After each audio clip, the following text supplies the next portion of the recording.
Hey y'all, this is Dr. Herman coming from the Mars. You need to destroy the Ark. Something tried to come in through my neck. And you need to destroy the Ark or it's eternal doom for everyone.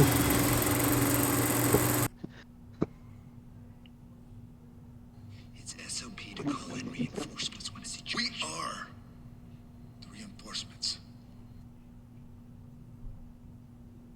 Oh God, they got Herman. Not wicked! What's going on, everyone? Welcome to another episode of the rDNA podcast. Wow. Get hype. All right, Rob, get hype. He said, since our guest is on the couch with us, should I do the... yes, you should. We are live in the studio. What's up, Batman in chat? What's up, Thunder?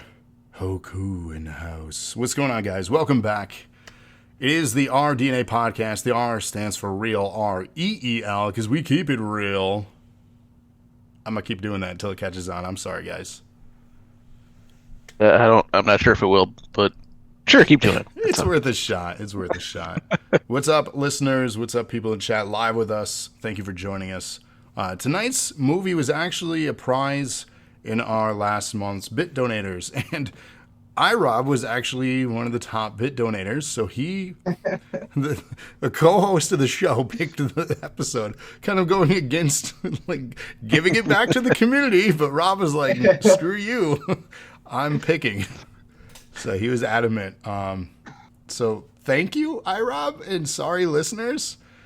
But hey, Batman in chat says great choice, to be honest. So there you go. You got a compliment, and he's here to listen to it and to compliment you. So you did good. Thanks, Bat. You did good. But yes, Doom, the film, based on the popular IP known as Doom. Yes, dramatic pause there. Which Doom? That is a great question. Because in all honesty, I don't think this follows any specific plot of any of the games that I am familiar with. So, Not at all. No. Not at all. yeah, so that immediately, and I'm gonna be honest too. I am not a Doom aficionado by any means. I've played the games, most of them. I don't think I've played every one. I've played most of them. And they're not bad games. They're obviously very important games, especially the first one in the 90s, changing the landscape of PC gaming and basically creating ID Software's success today. But I'm not going to sit here and be like, this is wrong, this is wrong, this is right with our breakdown here together. Because honestly, I don't know. So full transparency there. Are either of you guys very fluent with the Doom universe? No. I mean, I'm used to just playing the game. I know there's some scientists. I know there's some monsters. And then you go around with some guns and shoot people. So it seemed right along the lines of what I played, but not a storyline basis thing. Well, you just described the whole film, so... Oh, wait, that wasn't the synopsis part? Sorry. That was the whole review, too. Excited. That's it, our shortest episode yet, guys. We did it. Done. So our hunt continues here to find the worst video game film ever made. I'm just going to come out and say this one's not it. Oh, but... wow. He's spoiler alert. Whoa. Rob doesn't think this one is the worst. So this is like eating dessert before dinner. You guys are getting everything right now. Yeah, he's just coming right out the bat. Batman says you're right, too. Batman's on your side tonight, Rob. Look at that. The support and love from another wolf pack. So, well, there might be a reason why I picked it. I don't know. Maybe. Like, usually that would mean I kind of like it, I guess. I don't know. I'm sure there's one scene that you picked it for. Yes, that is a fair statement as well. There's a scene that I picked it for as well, too. Well, I didn't pick it, but there's a scene that I'll compliment on this one. So, but let's begin. We had a little bit of small talk here. Lotus, what's going on? Loki thought that we had Dwayne. He's here. He's just very stoic. He's the rock. He's not moving because he is a rock. Thank you for the host, though, Lotus. Welcome to the show. Glad to have you. But yes, so Doom, man, I watched this again last night, by the way, just to get refreshed, and like, I don't even know where to begin. But let's begin with Doom as a 2005 science fiction film, directed by. It's that old now? It is that old now. It is 16 years old now. Yes. I don't recognize the director's name. I don't know if I can say his name. Don't you shy away. Don't you shy away. Thank you for the host, Thunder. Don't you shy away from listening to this review because it's gonna be a good one, I promise. Andrzej, I can't say his name. MX, thanks for the host. Do you guys know the director's name? Do you know how to pronounce it? No, I didn't jump in that deep. Okay. I didn't look at the name. I'm gonna be honest. I don't know. I was like, Travis has been doing this. We'll go ahead. Gravity's got that part. So I mean, I don't know how to pronounce his name, but if you're familiar with his work, here are some of the notable things that he directed: Romeo Must Die, Exit Wounds, Cradle to the Grave, obviously Doom here in 2005, Street Fighter: The Legend of Chun-Li, so the sequel to the one that we reviewed already, Maximum Impact, and Dead Reckoning. I know a few of those, not fluent with really many of those. The thing that I got out of it, this guy knows how to choreograph a fight sequence. We'll dive into that as we get later in the actual breakdown of the plot and the content of this. That is one thing I got to compliment his experience on with his work and his resume. If you are familiar with any of his work, obviously Street Fighter: Legend of Chun-Li, there's going to be fighting in that one, hopefully. Listen to our Street Fighter review to hear us talk about whether or not there's fighting in that movie. And Batman had pointed out that they could only afford The Rock, but not Karl Urban. So I don't know what that means. Was there a problem with paying them? Are you guys familiar with any of that? Mm-mm. No, I'm not either. So enlighten us too, chat. That's why we do these live, because we love to hear other people's opinions in chat and bring it up and have a conversation together on it. I have the balls to say things that nobody else. Oh, he says on the couch. Yes, we could only afford The Rock. We could not afford Karl Urban to sit on our couch here with us tonight.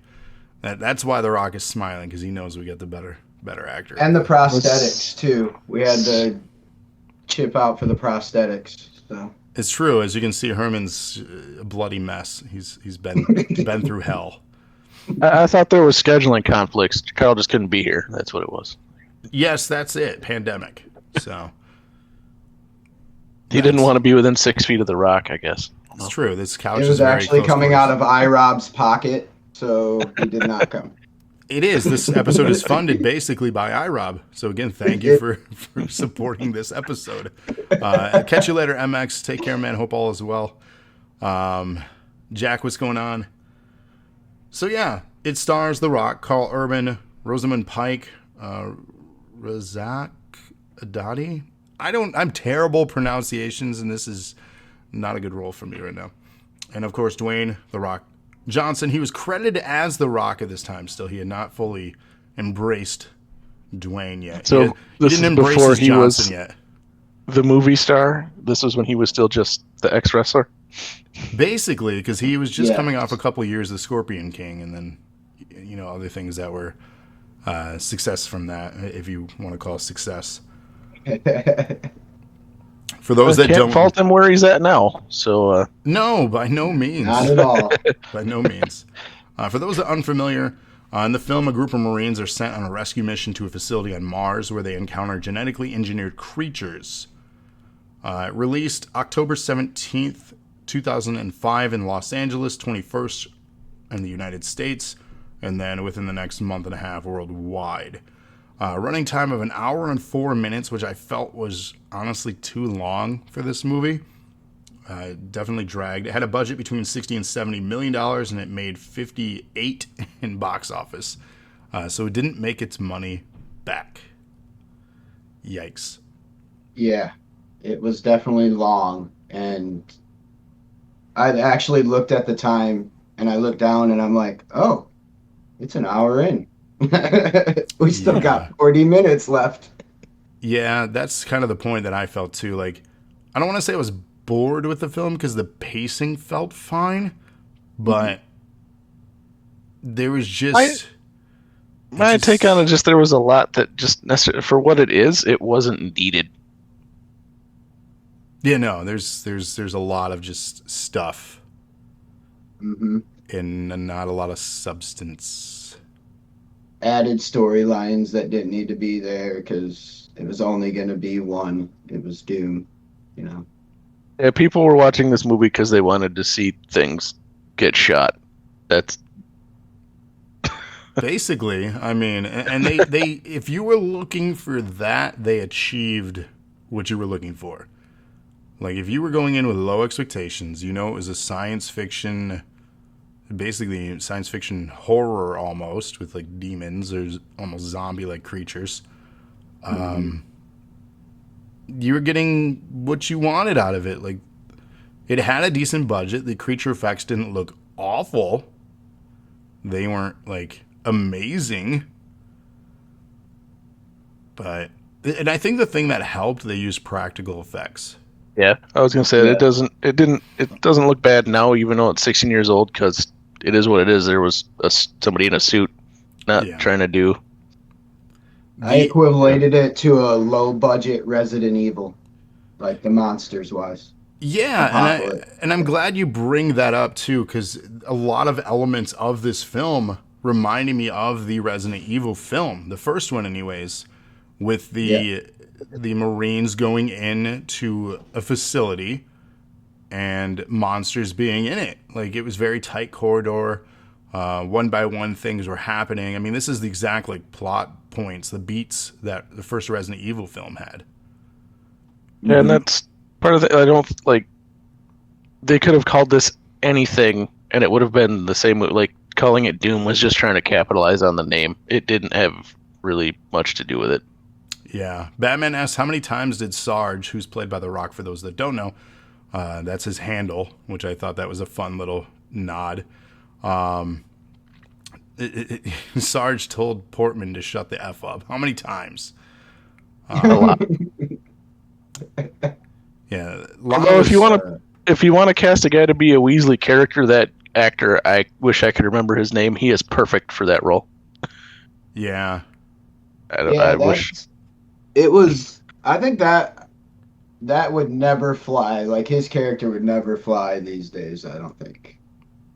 Because I even have up on the top of my page, like, his first phrase was so graphic and derogatory and just ridiculous. You could never get away with it these days. It was. I've watched it enough. I could spout the line for you if you want. I don't want to say it. That's why I didn't even write it down on the paper. I mean, is it offensive to get us kicked? I don't remember now. I think so. Basically, I'll just shorten it. He wants to go spend the weekend locked in a hotel room with some she-boys, is exactly how he says it. Oh, yeah. Yeah, that's... Yeah. No, we're not gonna... Moving on. I already said it, so there you go. I know, it's... But we're gonna move on from that. Yeah, there's... That's the thing, too. There's stuff that always amazes me that...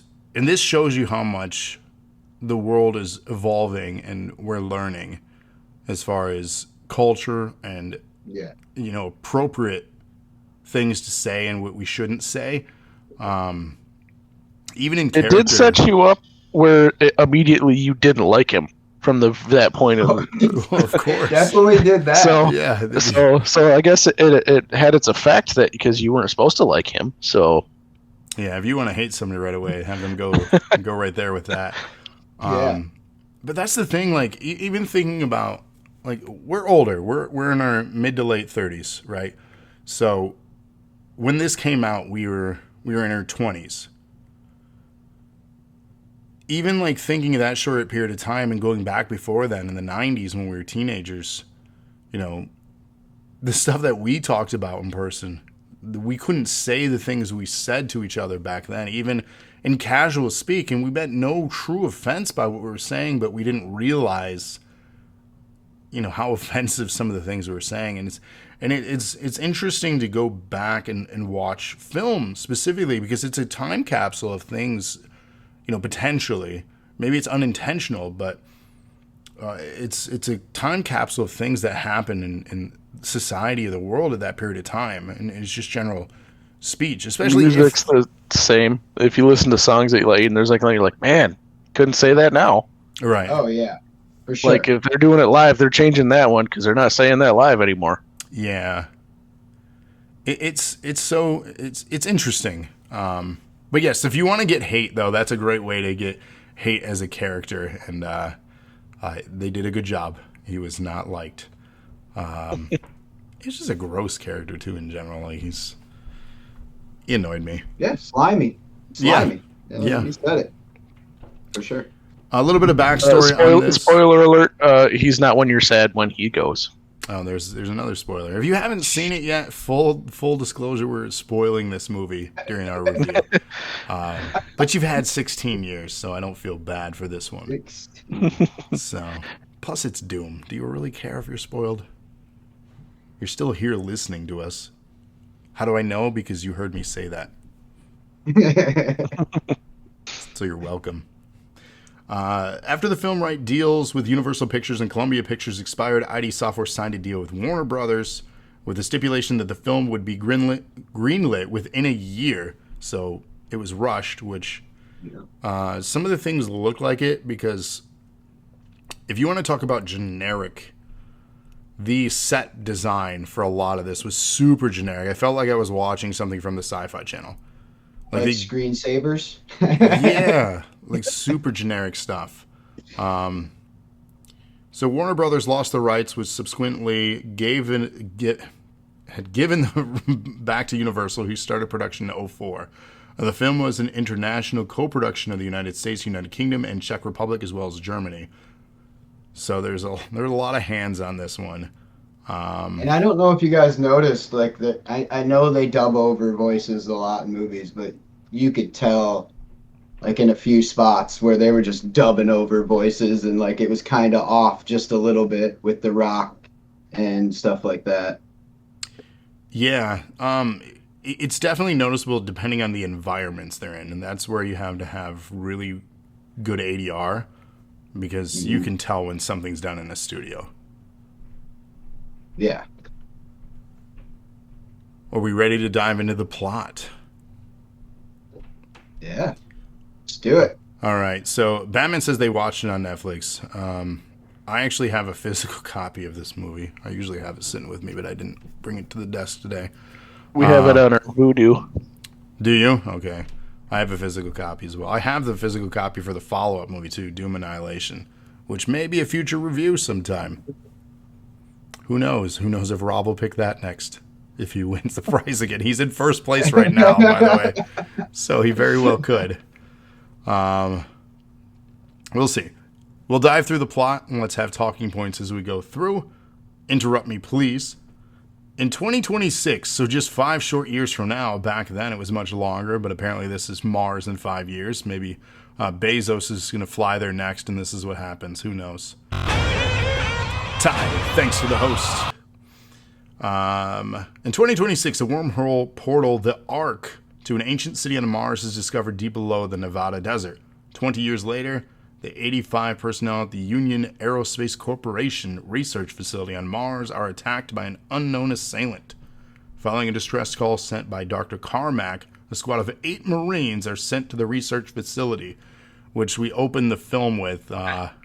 Interject real fast here. Just something. Ever since the first time I watched it, they tell you that they found a portal to a city on Mars. How did they know that the portal went to Mars? Because the first person that went through wasn't coming back. I don't know. That doesn't make sense. Maybe they had GPS. But that's completely, they had some pretty futuristic tech for 2005. Completely off the thing from that, but ever since the first time I watched it, when they just go to that, it's always been in like a worm in my brain. How did they find out that that's where that went and get things built there? It's a great question. I had a question too. It's unfortunate that Cody, if you're listening and you're not chatting in, or if you're listening back, answer this question because none of us served here. You didn't serve, Rob. You didn't serve Herman. Nope. So Cody, They wouldn't take me. they wouldn't take you. Me They either. wanted to take me. I didn't want to go. So I had a question, and this is always a question anytime I watch some sort of military type film, especially that focuses on behavior in a barracks. All I can think of is just a bunch of dudes living together, and it just there were tension obviously between a lot of them, but is it really like that? Like the one, what was he hitting? Like apples or tomatoes? What was the oranges? What was he hitting? Oh yeah, it seemed like apples, like he was hitting them into that, and he hit the same spot every time. It was pretty awesome. Yeah, that was just And one thing for sure an orange because the dude ripped the peel off to eat the orange. So that's why I thought an orange or something because yeah, he peeled the skin off of it, and you don't peel an apple like that. That was a little weird, but yeah, I don't know. That was just it was a weird scene, and like I don't know, and the interchange, I don't even know the interactions with the Rock's character in them, and like the insubordination, basically them not listening to their commander. Like it was just a weird exchange. maybe in the future it gets laxed. I don't know. Well, I mean, spoiler alert, he didn't listen to him later in the film, and the kid. That was funny. That's his character name. The whole movie. He doesn't have a name. No name. No, they didn't give him a name. That was his handle. He was the kid. He was even The pissed kid. when he got his weapon. The kid. Which, honestly, to highlight that, though, like, if you're a fan of video games, like, little nods to that kind of stuff was cool. Like, when they get their gear and stuff. Like, I thought that was cool. So the team includes squad leader Sergeant Asher Sarge Mahonen. There's Cody. Thank They you, never Rose. said his name ever in the movie. He's always just No. Sarge. Yeah, they There's only always recognized him as Sarge, and then the first time they acknowledged that was when he got his equipment, or one of the first times. Cody, since you're here, if you're listening, we had a question. Did you rewatch or watch this film? If so, the question was, what is barracks like life like with other soldiers or Marines? What is the camaraderie or chemistry between people? Is it good? Is it bad? Is there We were just tension? wondering if it was like how it was portrayed in the movie here. You've got A mail. little bit. Dingus, thank you for the host. We got mail. Welcome to the stream. So yeah, if you want to answer that, just out of curiosity. So yeah, Sergeant. We also had Duke. We had Goat. We had Destroyer, Mac, and then Kid. Thank you for the host rated. All the good ones are gone. We had also had Reaper. So John Grimm. Like, how cool of a name is that? John Grimm, and your name's the Reaper. That's Good a cool choice. name. Like, Yeah. Mr. Grimm, that was a character in Twisted Metal, for those that don't know. You can definitely like make that connection where how Marines would give you the nickname Reaper if your last name was Grimm. Oh, yeah, 100%. Like, if they didn't, they messed up. So, Cody says, I've seen Doom. Barracks life is great for the most part, always together, and any beef gets settled quick. So this film is not fully accurate then on how like barrack life is. Imagine No, because that. you can tell they basically tolerate one of their squad mates, and that's about it. Yeah. They are sent on a search and destroy mission to Mars with the UAC only concerned with the retrieval of computer data from their anthropology, archaeology, and genetics experiments. The team uses the Ark to reach Mars, ordering the Earth site on lockdown. Arriving on Mars, they are met by UAC employees Pinky. That was the lady, right? No. No, No, that who's was Pinky? the guy with the wheelchair. Yeah, Oh, Pinky's the guy yeah. where He went there and his ass went to another universe. Was the joke? Yep. Right. Oh man.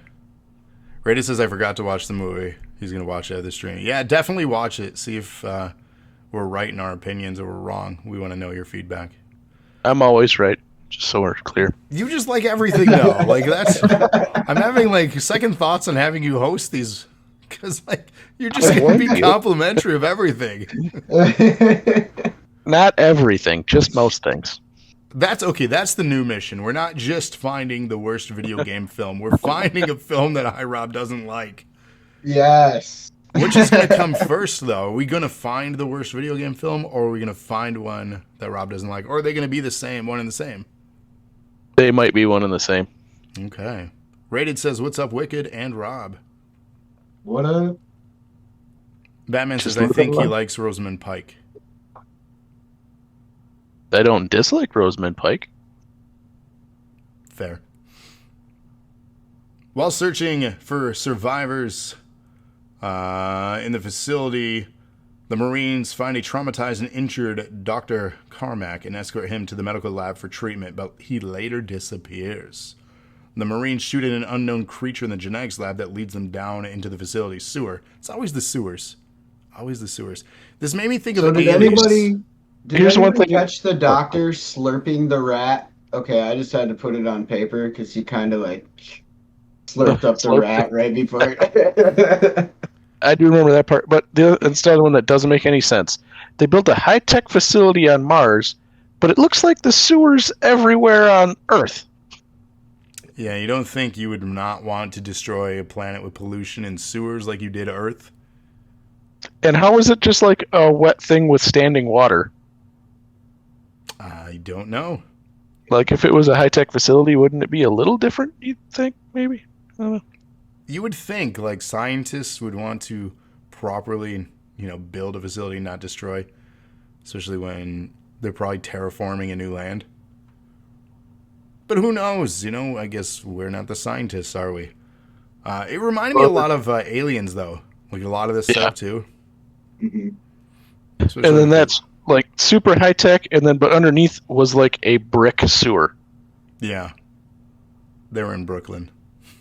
With the Mario Brothers. It all goes back to the Mario Brothers. It's all back. That's what this whole series of podcasts is. It's going to all come full circle. This is all the extended cut that we didn't see yet. And then the cliche, someone's light goes out. Oh, of course. Instant.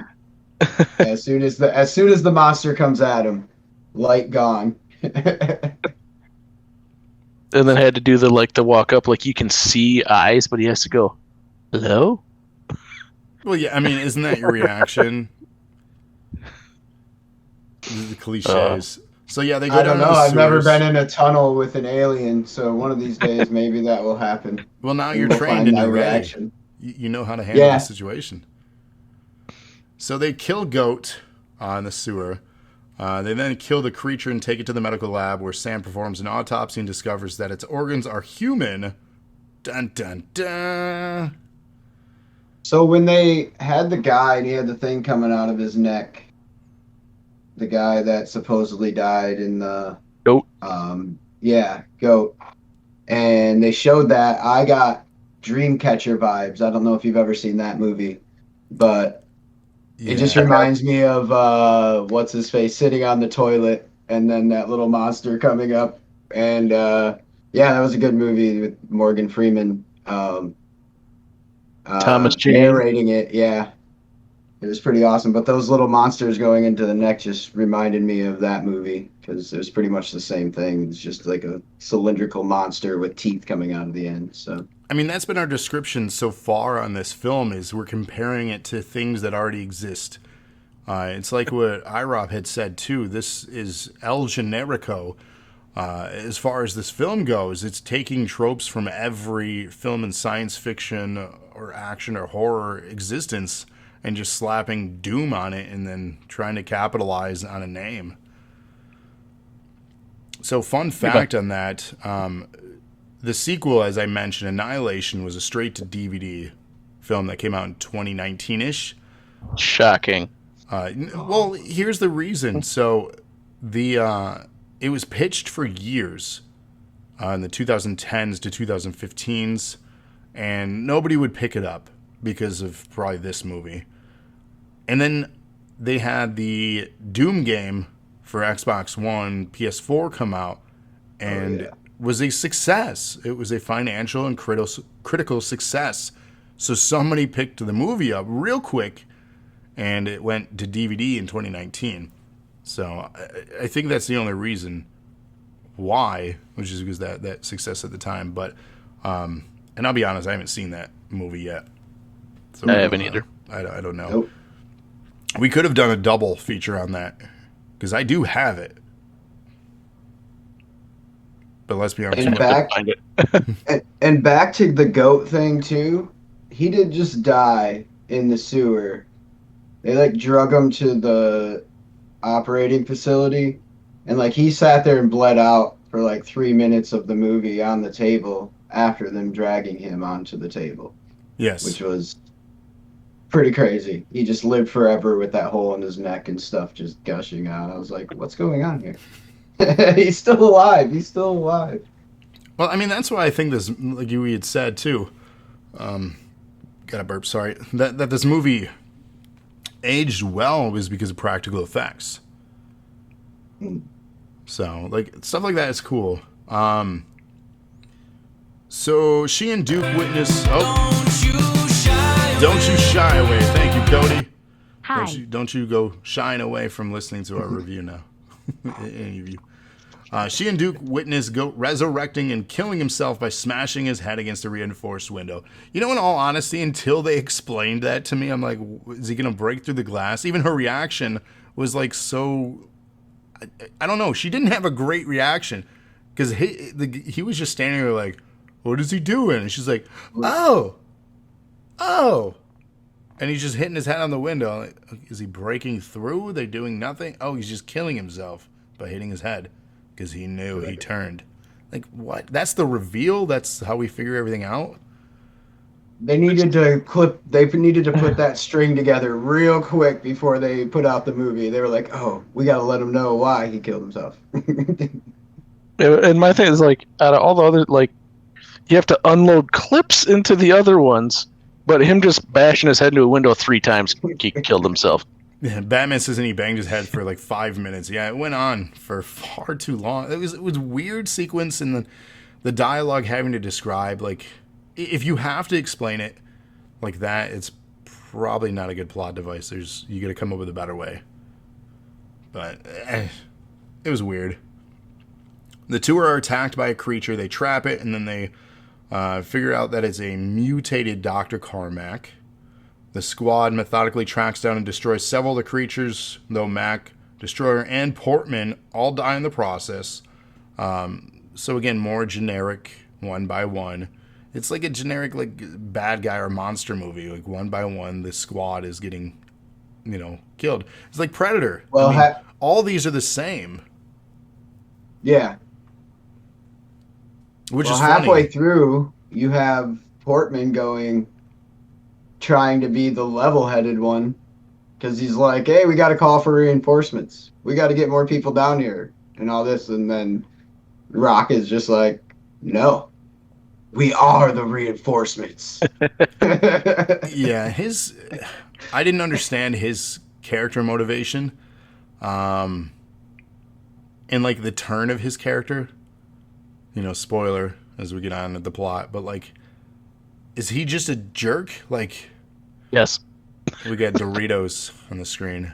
Yum. What is that? Kick the door down. That's right.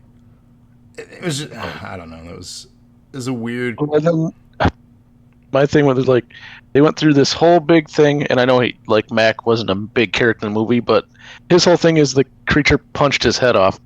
Oh, Yeah. I had that. Obligatory head punch off was the next thing on my list. Honestly, that was pretty cool. Like, some of the action sequences they were really well done. The weapons looked really authentic too. It made me want some of the weapons that they have in Halo. The BFG? Well, we'll get to the BFG. But why are we developing weapons on Mars. I don't That's another thing I go back to. Why are we developing these weapons? Because It's already a That dead could- planet, so you can just do what you want on it. And blow away the walls and yeah, no, that didn't make sense. But they had to have the gun in there somehow, some way, for whatever reason. Like how else? So we can put that in here. That is one thing from the game that made it directly into the movie. The BFG. The BFG. And what you're all thinking, it's not what it is. It's the Bioforce gun. Yeah. Where you guys at? That's not what it stands for. In the movie, it is. I know. Yeah, it is. I know. And I kind of want to get into this a little bit because at the beginning it showed the BFG on the wall, and the actual numbers for it were 3.14. Pi. So infinite. And then that goes into the other part of the movie where it's like, I only have one. I only have one shot. But they don't. Batman says it's not what Sarge calls it. No, it's not. That's what I'm saying. No, like yeah. it's the BFG. Cody says NOW, the Nerds of Wrestling podcast. Tomorrow night, ladies and gentlemen, they're going to be talking about Money in the Bank. What a pay-per-view that was. Oh, man. They're going to talk about also everything else in the world of wrestling, hot news, breaking news from Monday Night Raw this week, I'm sure, and so much more. Join Cody and Trevor right here on the DNA Twitch tomorrow night. You don't want to miss it. Back to definitely our the regular better looking program. podcast, I think. The better Yeah. looking? Yes, for sure. Yeah. That's why they go after us. Well, normally So they go that before. And everyone forgets us. Normally they kick off the week normally every week for us because you got to start with a bang. The following announcement There it has is. been paid for by the NOW. The bang. Lana's first. What's up, Trevor? Speaking, I say his name and he appears. Hi. I didn't say it 3 times though. Weird. Uh, What is going on, everyone? Welcome. As we continue with the plot of this, where was I? So they learned that the Everybody died. USC was experimenting on humans using the extra Martian chromosome C24. Because they had to really let you know that there are 23, and then they have an extra chromosome that turns them into whatever they are. Superhuman. I mean, is that superhuman though? Like, They go into it in the movie. It's Yeah. got there's markers. It can either turn you into the crazy psycho beast person or just enhance everything that makes us good as humans. well, no one got enhanced besides Sarge, kinda. Not Sarge. No, Karl Urban's character did. Oh Yeah. yeah. But that's it. And um, he was the one that wasn't psychotic, so he's the only one that didn't change. Oh right, because they talked about that too, the mental stability Yeah. and being affected. During that, trying to find the 24th chromosome or whatever, going back into reminding you of other movies. If you remember in Men in Black, where they were in the morgue, and they were Rosenberg, where he had the alien in his face, the lady was going through his body looking for organs, and then Jay was standing over her shoulder, like looking into the body, and it was the same exact thing when that guard was standing over her shoulder and she was inside the stomach. It just kind of brought me right back to Men in Black in that scene. Man, I love Men in Black. Like, I know we're Oh. doing video game movies, but at some point we need to talk about that movie. I know that sequence too in the morgue. She's like, I got something down here for you. He's like, oh, hey. She's so stupid. Like, Can stop. you, can Coming you out a feel little that? strong. Yeah, there's nothing. That is such a that's a great film. I know we're not.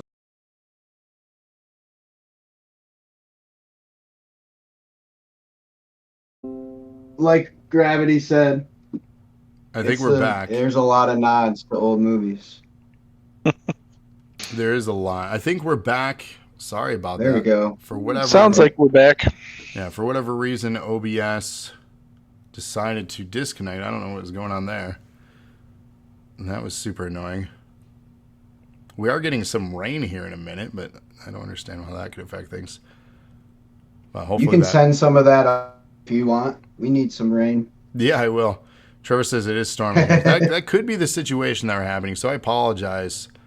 You lost us. Yeah, I'm glad you found us again. So if we lose connection is due to weather, we'll do our best here to record this and have this as one single episode, not in pieces. Lana says women are not hard to figure out. Buy us food when we're hungry. Tell us we look good, and don't get us wet after midnight. I thought that was Gremlins. Magpies. She says there's a massive storm. No, I don't hear it. That's really happening. Apparently Isn't there a window right next to you? There is, but so stick with us. We need a mod. There you go. Thank you. Thank you, Trevor. They're trying to make us famous again. Let's continue our review. I know we got off topic here with Men in Black, but you got me excited comparing that because honestly, like, I freaking love that movie so much. Oh, yes. So much. But let's talk about the movie we're supposed to talk about. See what you do when there's a good movie in front of me? You get me excited. But at this point, this is where I was talking. It was like an hour in, and there was like no action. I mean, you had a little bit here and there, but there was really nothing. It was all storyline. Wait, there's more. Oh. Wait, there's more. Yes, we're now in, but wait, there's more. So Sam and Reaper try to convince Sarge that the creatures are humans from the facility, mutated by the C-24 serum, and that not all those infected will fully transform into the creatures. Sam hypothesizes that some of these injected with C-24 will develop superhuman abilities but retain their humanity, while others with a predisposition for violent or psychotic behavior will become creatures, which we mentioned. A pattern she believes also happened with the Martians, who built the Ark to escape. Continuing on. Some creatures use the Ark to reach Earth, where they slaughter and mutate the research staff. The Marines Sam and Pinky follow, and Sarge orders the squad to sanitize the entire facility, and then basically self-destruct, right? When Kid informs Sarge that he found but refuses, and they double tapped everyone. They went straight zombie land. They were like, we got to double tap everyone. It's true. They did double tap. And this is the scene we were talking about earlier. When Kid informs Sarge that he found but refuses to kill a group of survivors, Sarge executed the Kid for insubordination, leading to a standoff with an armed Pinky. That scene, like, I was honestly surprised by that scene. I think that was where you shift, like with The Rock's character, like which it came out of nowhere. Yeah, yeah, you really like hated him then. I think that was supposed to be the shift where you knew like he wasn't the straight good guy for the movie anymore. Like, no, but what was his motivation? Because his orders were to sanitize by any means necessary. I think that was supposed to be. He's just straight by the book. I guess, but I mean, you're just gonna kill the kid on his first mission, and they talked about that multiple times too, on him being green. Like, they really had to drive that point home that he was a kid. This is his first mission. He's green, like he's innocent. There was another good Portman line about that one that makes you dislike him even more earlier in the movie. Do you want to recite that one and get hated? Well, he says that he had asked Sarge for a little female genitalia, the vulgar term he used, and a week later they got the kid.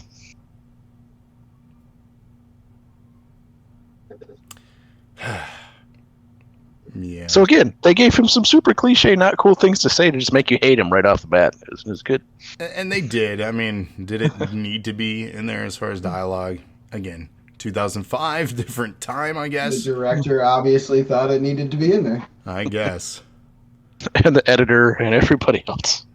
Did anybody notice? I know someone said every time, how many times did The Rock say, shut the F up? But how many times did they run back and forth from the lab to the Ark? Like, I swear it was like 10 times that they went back and forth from the lab to the Ark. And there was one time where they went to the Ark and then they were like, "Oh, what we need was is in the lab." And I'm like, "You just left the lab. Why are we going back to the lab when we're at the Ark?" Lana mentioned that too. While we're watching, like how the facility was laid out, and like weren't they just right next to each other? And then they weren't. Like there was a lot of weird sequences where you really don't get a scope of how big or small or how close in proximity everything is in this facility, and then where they were traveling to and from. Like they made it unnecessarily bigger at times, but then you just had to go from a room to a thing. Other times, like it was jarring. So, Like the sewers were a giant maze, but upstairs it was like super quick to get everywhere. Besides one sequence that we're getting to, which before I rewatched this film was the only sequence I remembered. So, and I'm sure we'll all know it once I talk about it. The group then is suddenly attacked by creatures who kill Duke and drag Sarge and Pinky away. Reaper is wounded by a ricocheting bullet. To prevent him from bleeding to death, Sam injects her brother with a C-24 serum, despite his concern that his violent past predisposes him to transform into a creature. So, this is where we get the sequence. He regains consciousness, and then we go to a mirror, or a mirror, depending on how you pronounce that. This Mirror. sequence took them 14 days to put together. So,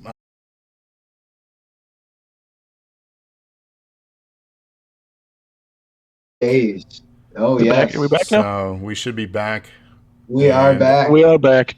And again, We were just talking how it went away right at the pinnacle, where we finally got here, and then it dropped.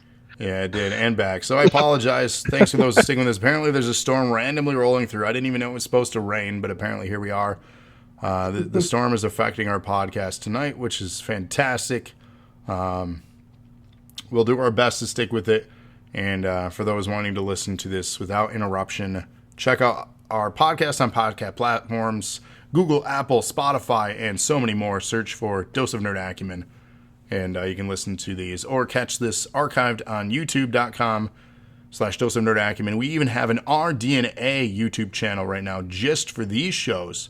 Make sure you subscribe to us there so we can get a custom URL. Continuing on, though, the sequence, 14 days it took for them to put this together. What am I speaking on? First-person perspective. He glances into the mirror, and we get like a moment where it shifts. The gun comes into perspective, and then we go through the hallway sequence. No dialogue needed here, just shooting monsters through hallways, dodging things, grenades, blowing up, blood, guts, action. You're in the game, man. The movie is the game is the movie. This is happening. Hype. Oh, you get dialogue. You get that first little Oh, yeah. You just start going. I wish we had, like, on his heads-up display or something, like, the angry face as he was getting damaged. Oh, yeah. Like, from the game. I don't know. I loved it. I mean, I enjoyed it a lot. Because I say believe that was the 'cause- first time they ever did that, I believe. It's the first one I remember Yeah. where they did it. Going back, it's a little dated now, the techniques they use, because they did it like going to Hardcore Henry, how they did that whole movie, and Yes. it's wonderful the whole time. So you go to this one, you can kind of tell it's but still. And even It's- Guns Akimbo was kind of like that with Harry Potter. I don't know if you've seen that, Yeah. where he had the guns implanted on his hands and stuff. It was kind of the same. I mean, in all Kinda honesty, use it's a cool technique. I really enjoyed it, and I know the difficulties of achieving shots like this. I actually had a short that I did in college called The Zombie Hunter, and there was a sequence that I was running through a trail to achieve this, and I had the toy shotgun mounted to the camera, mounted to like a shoulder like system. And I, on the blooper reel, you could see one of my outtakes. I took a tumble, and I say, "Oh shit," or something. For those interested, shoot me a message. I'll send you a link to that.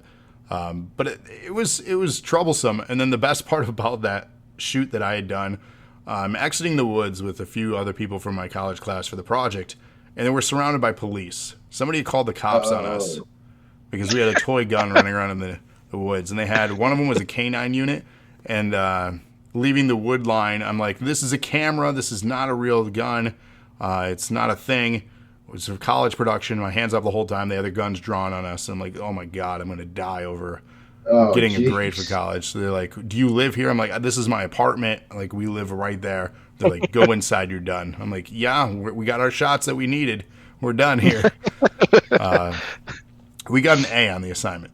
But that was a crazy, crazy moment. Now, Cody said they're interested. I'll send you the zombie hunter thing. It was really bad.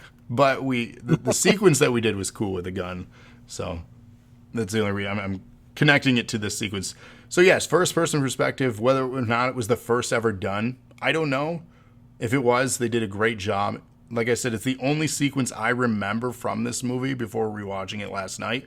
I think from watching some of the special features back, it was the first time where it was done that long of a scene straight. Okay. In first person. Like they've done like 15 or 20 seconds of it in other movies, but this was the first time where someone had tried to we're going to do this whole sequence in first person. And it was a few minutes long too. And they made it look like it was one take. Obviously it was not, but they made it look pretty seamless. I'm glad they didn't do it for the whole movie. Oh, God, and try to do it for the whole movie. That would have been very jarring. It would have been awful. I would not have wanted to watch that.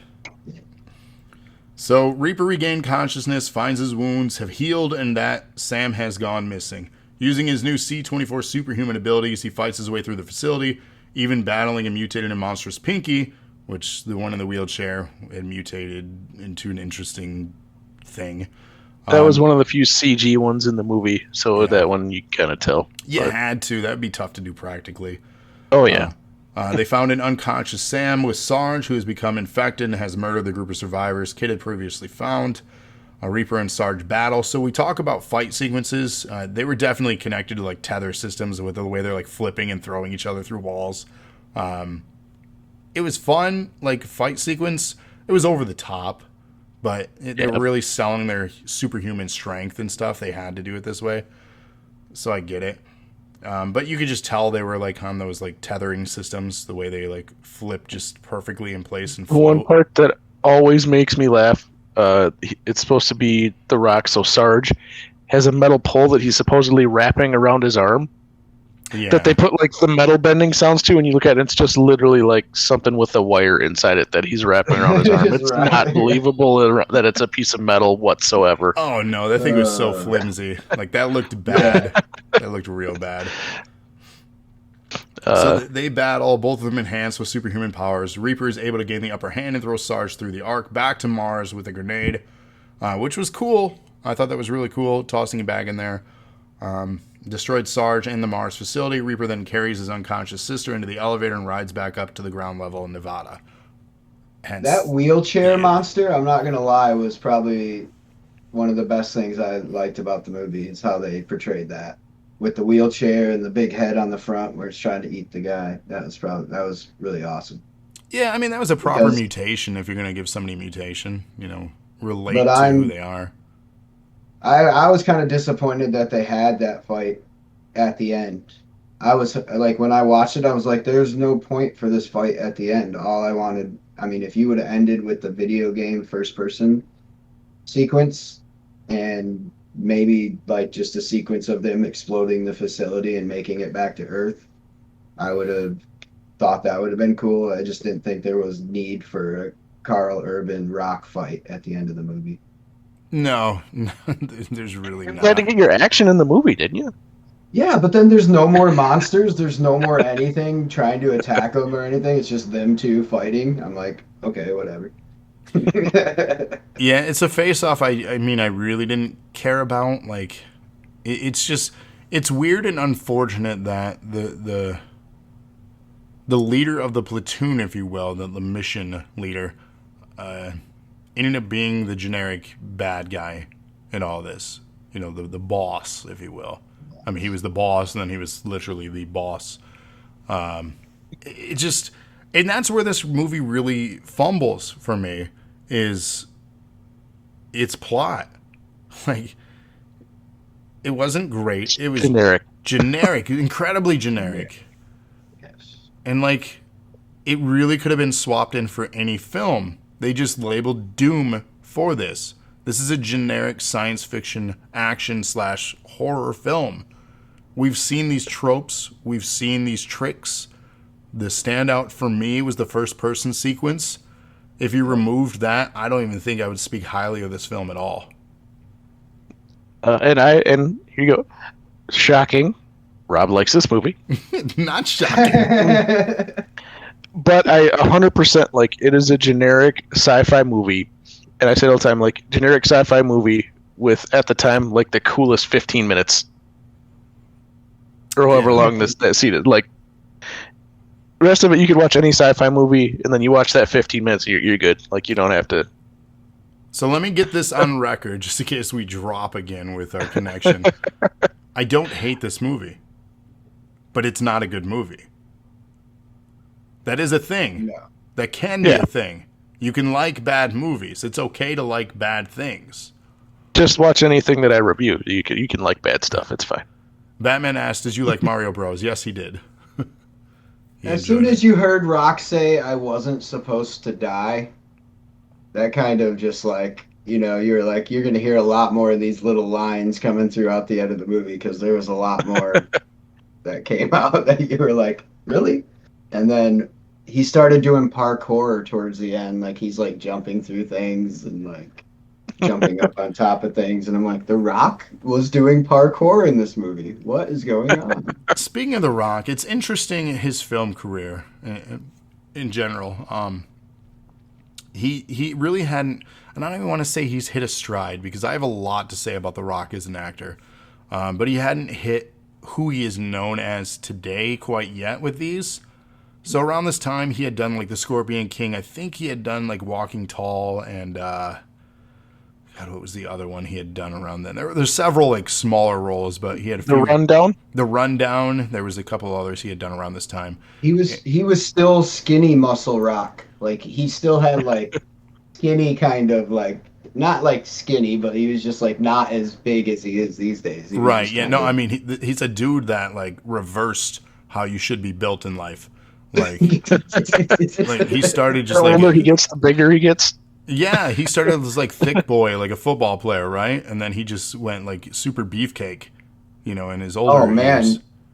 Black Adam just being the body, the shapes that you see and just the pictures that you've seen of him on set is like, he's definitely pushing the level of superheroes because you see Chris Hemsworth now trying to push his body.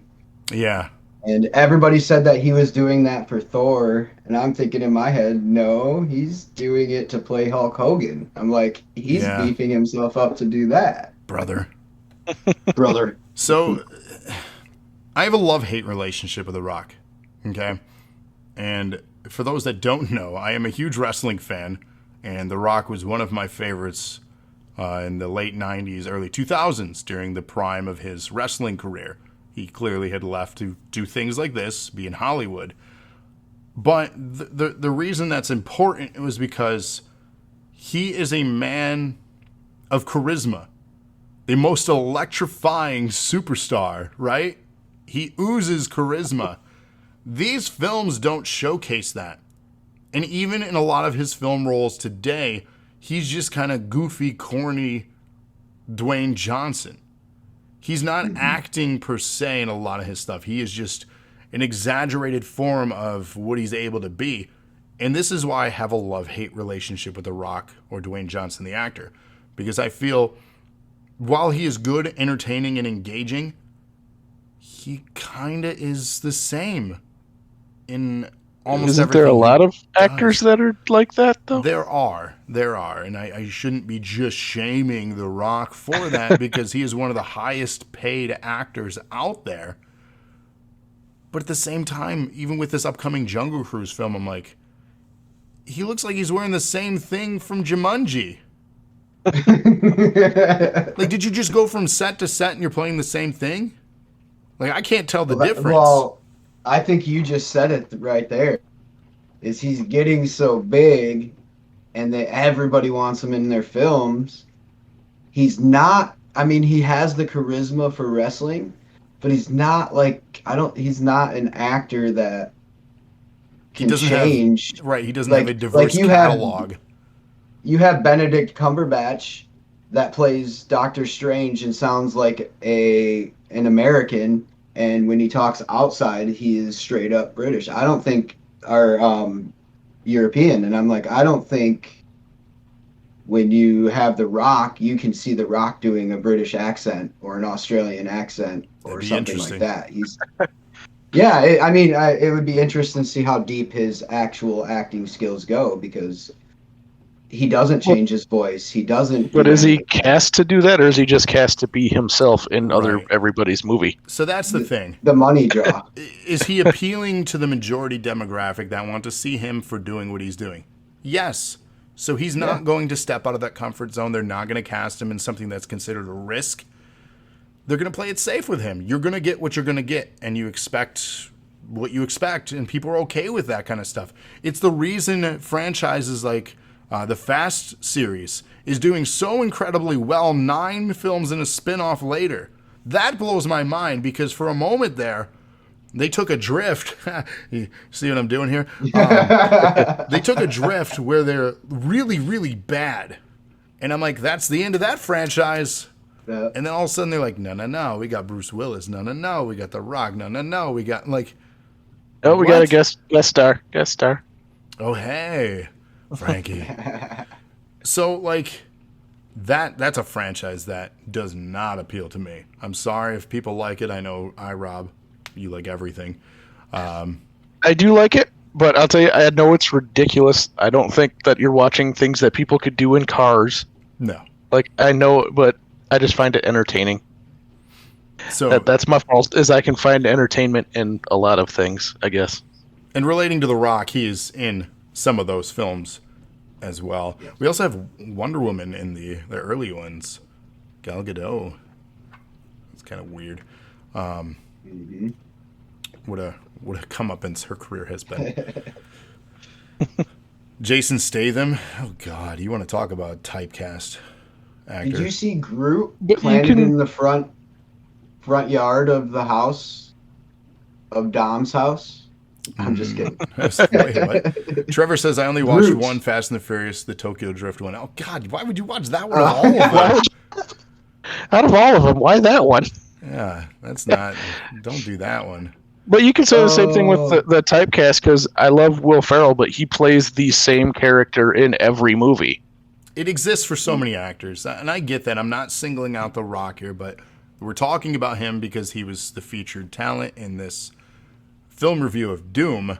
So Trevor says, friends were watching, I did not pick it. Well, I'm sorry, Trevor, for that you had to endure that. I would just say for Trevor, pick a different one and just watch a different any of the other ones, so that you can have a real opinion on the movies, because Tokyo Drift, not the one to base it on. Just watch the first one. It was the only good one. I mean, to be fair, I haven't seen like 7, 8, or 9, so I don't know. And I'm not allowed to say anything. So I have them all, so there you go. Of course. Trevor says he didn't hate it, and Batman says Statham has done loads of roles. I know he has, but again, he's just generically, he's not for me. But I also don't really like generic action films, so you're talking to the wrong person. If you want to talk about the films I enjoy, crappy video game movies, clearly. But science fiction. Anything horror. Anything, yes, you nailed it. Anything horror. Nail in the coffin, horror. Literally. That's my go-to. I have... How many times did you rave the $5 horror bin just to have something to watch? Dude, every weekend we hung out. I was raiding the bargain bins of horror movies. And hey, there was that Blockbuster that was right around the corner, so... Right there on 36th and Burlingame, so we were right there. And we were always buying the used copies of things, and especially when they're doing like 5 for $20. Do you remember when Blockbuster used to do that? Yep. So we would walk out with 5 really crappy horror movies, and in hopes that we would see blood, guts, and boobs.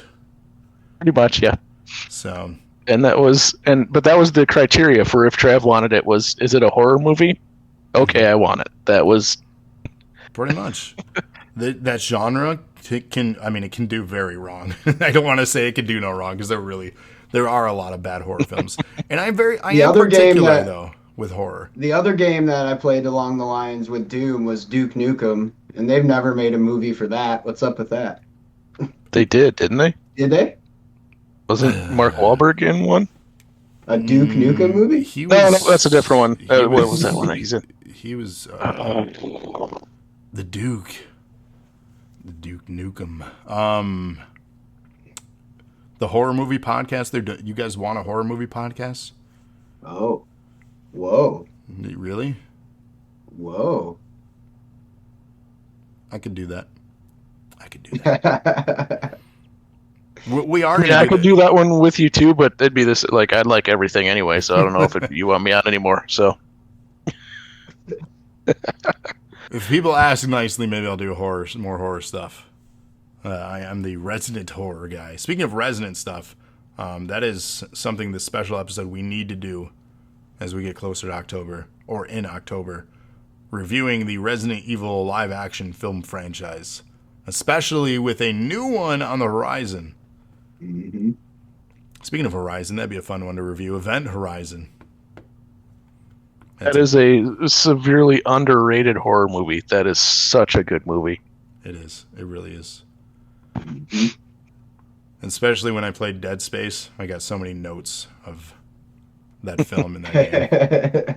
So, but yeah, there are a lot of ideas, a lot of things on the horizon. One thing I did want to point out to you guys, for those listening right now, we do have a new raffle we're launching, new prize. So it's something that I've been trying to figure out what to do for a while. And for all those that have subbed to the channel, subscribed, it's $5 or free if you have Amazon Prime, use Twitch Prime.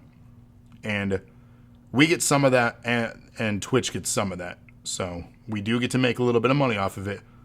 But since we are making money on something, these are not our jobs. We want to give back to you guys that give to us. Whether it's with $5 or whether it's free for you, we're going to put it into a prize. And what that prize is... You're getting paid? Not really, because we have to buy things for the community. But yeah, I still have a day job. I still work 40-plus hours every week. So... that was harkening back to one of the other movies we reviewed. That's a Zangief quote there for you. That's right. Check out that podcast if you haven't listened to that. We have a goal. This is an ongoing goal. This is not within 30 days. This is ongoing. When we hit 150 subs over time, so if you guys sub to us now, that's 1. If you sub again next month, that's 2. If you gift them, that's entries for you as well. Basically, every sub or every gift is an entry to the raffle. And the prize... a custom Xbox controller from Design Labs from Microsoft. So it's a controller where you can customize literally any color scheme that you want in it. The shell, the triggers, the buttons, the toggles, the start button, literally everything in their combination of colors. You can make it look crazy. You can make it look really cool. Anything you want to do. But it's Design Labs by Microsoft, custom Xbox controller. So real cool stuff. It's something that I wanted to pick up myself for some time. I haven't pulled the trigger on it, but I might just to kind of show you guys. And if you want to check it out, again, Google Design Labs by it. You just made the list! And there you go. Trademark. I'll start that. Got a sub. Wicked giving out 2 here. I'll start that sub train right there. Thank you so much. And old Roshi got a sub. So, hey. You just made the list! You just made the list. So there you go. We got 2, as you can see at the top of the screen there, right above IROB's head. We have a sub goal now. So, Wicked, you just got 2 entries towards that for gifting. So if you gift, you can enter for how many you gift. If you sub yourself, you can entry. So as you can see, these can stack up real quick, or you can just wait it out if you just do it once a month over time. Eventually, let's say if Wicked's the only one over the next 150 months, the prize is Wicked. So, the prize is Wicked? It is. Well, yes, Wicked would be getting Wicked with Wicked. Wicked will fly to Wicked and hang out with Wicked. Yes. It would be a Wicked time. Wait, can we have that as a thing? Like, we get to go visit Wicked in Hawaii? Like, yes. That needs to happen. Let's go to Hawaii. A special episode in Hawaii. Make it happen. But yes, so that's our new thing. Tomorrow night we have the Nerds of Wrestling. Cody and Trevor, they're going to be discussing Money in the Bank as well as everything in the world of wrestling. A lot happened this past week in the world of AEW. Impact had Slammiversary, a lot of debuts there. A lot of things happened at Money in the Bank this past Sunday. They're going to be talking about that. Monday Night Raw, they're going to be talking about things that happened. The most important thing that happened, though, Friday Night SmackDown last week, Money in the Bank and Raw, fans are back. And I'm going to spoil it right now because I won't be able to say it in person on their podcast, but my favorite thing from the past week in wrestling is Vince McMahon coming out first on SmackDown and saying, "Where the hell have you been?" Turning around and walking out. While everyone was cheering and singing No Chance in Hell. That was a moment. Honestly, like, it's been a long, long pandemic. And to be able to see this stuff again, we still have a ways to go, obviously, for those paying attention to the world, but this is a sign of hope and a sign of things that we needed. And honestly, watching SmackDown with a crowd again, and I know we had Mania with a crowd, but just knowing that this is all happening again for people with the opportunity. And I'll admit I don't watch a lot, but just from me watching the highlights and things, it's just there's so much that is missing without having people there. Oh, those pops on Sunday were ridiculous. It was so amazing to see. So if you guys like wrestling, you're going to want to tune into their podcast tomorrow night, Cody and Trevor, right here on the DNA channel. And if you're listening to this back on demand, generally they're on Sunday nights, 8 p.m. Eastern Time on twitch.tv/doseofnerdacumen. And come hang out with me tonight. Play some Diablo 2. Yeah. Wicked's now streaming on the channel as well, so catch his streams. Cody also streams games. NAW on Thursday nights. Catch that live with me. And we've been playing Halo with the community as of late as well. Join us if you have Game Pass. Both the Master Chief Collection and Halo 5 are free. We're counting down to Halo Infinite this fall. We're very excited for that game and probably going to be playing a lot of that when that launches. We also have our other prizes that we talked about where you can control our content like iRob did tonight. He controlled this episode by selecting Doom for us. But we'll have another winner at the end of July here. And in August, somebody will be able to pick the video game film that we review that we haven't done yet. At some point, we will review them all. And at that point, we'll transition to something I don't know. I fear for that day because then we'll have to come up with a new idea. But that is our goal, to review every video game film. And the good thing is there are going to be others that come out too. And maybe we'll start to review them as they come out. The one I'm looking forward to is Sonic 2 next year. You guys have not seen Sonic yet, though. You still have not seen Sonic. Nope.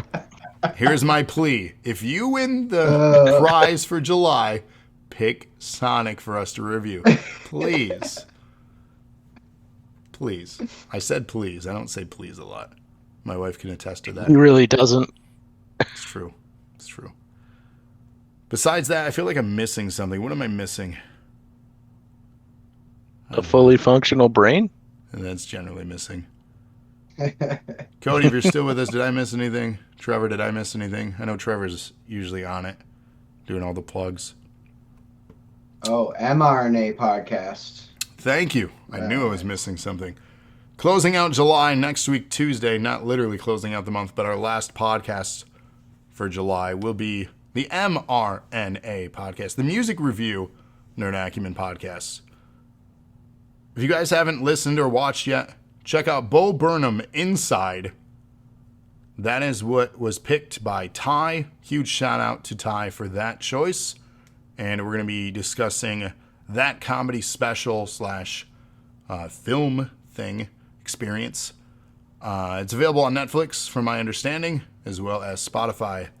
Recommendations were to watch it on Netflix, and then you can listen to it afterwards as well. But we're going to be talking about that, myself and Staple Gun, 1 week from tonight, next week, Tuesday.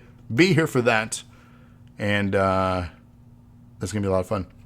Yes, See, I knew I was missing another thing too. Trevor, see, you're always on it, man. Did you talk about the wrestling trivia? I have not. If a perfect world occurs this Saturday night, wrestling trivia. This is the community night that MX had selected for us to host. MX versus Cody versus you all, the community. Wrestling trivia. The prize, strands. Every question you get right, we're giving you strands. This goes to Cody and MX. Are you going to answer for that one, Trav? Because Am I going to answer? You might. I am the host. I think you might know things. I might know a few things. I am the host of it. It would be unfair for me to answer the questions that I know the answers to. Not that I know everything about wrestling, because I'm not claiming that. I don't want to be that guy. I have watched a long time. I don't know everything. But somebody's got to host the show. And I really want to see Cody versus MX versus the community happen. Because I know there are members in the community that think they know a lot. MX and Cody both think they know a lot. But this will be the true test. Who really knows wrestling? Saturday in a perfect world. It's all going down here on the DNA Twitch. I've rambled on for too long. I'm surprised we haven't lost connection yet. Hopefully that storm passed through. Anybody in chat tonight listening have anything happening cool this week? Shout yourselves out. If so, Wicked, iRob, what's happening cool in your lives? Wow. Streaming these games at night, playing with all these beautiful people. Keep coming in. Boom. I love it. Boom. Check out Wicked right here on the Twitch channel. Finally, he's with us. iRob, what you got?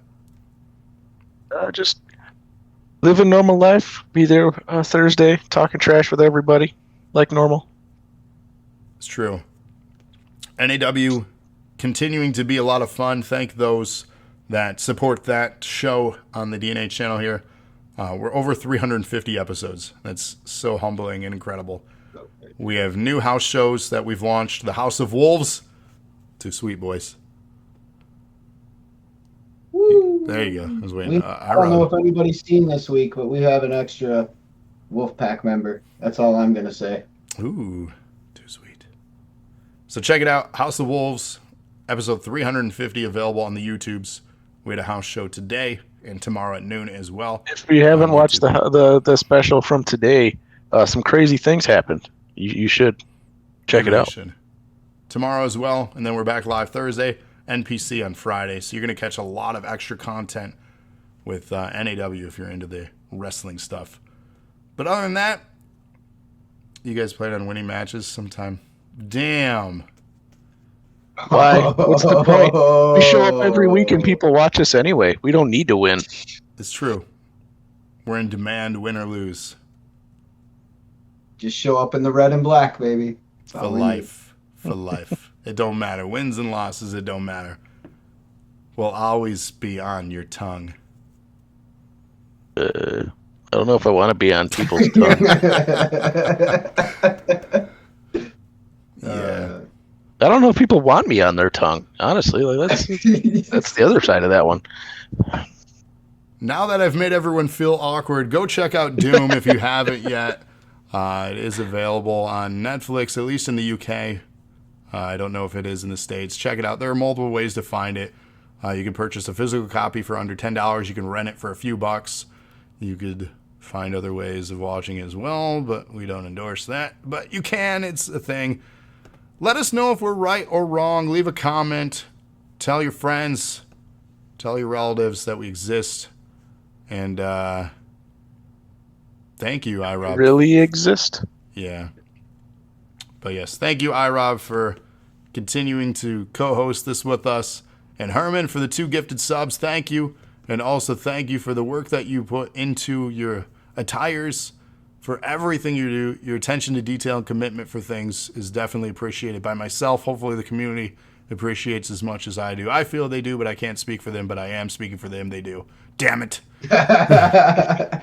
Appreciate him. Acknowledge him. Acknowledge Wicked. But for real, it's always a pleasure to do these things. I love movies.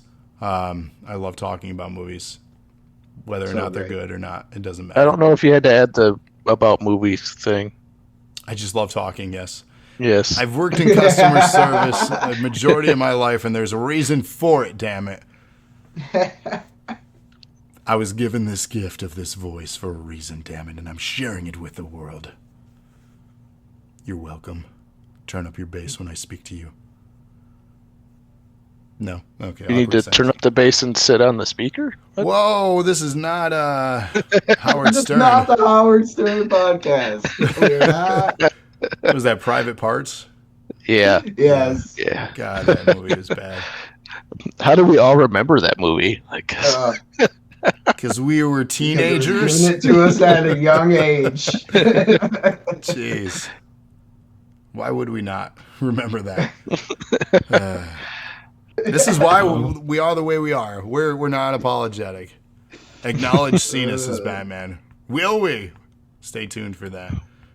But again, thank you guys. This has been another episode of the rDNA podcast. The REEL. Because we keep it real. And you guys are going to be saying that. You will say it. Acknowledge. Anyways, thank you all. Until next time, stay beautiful and good night.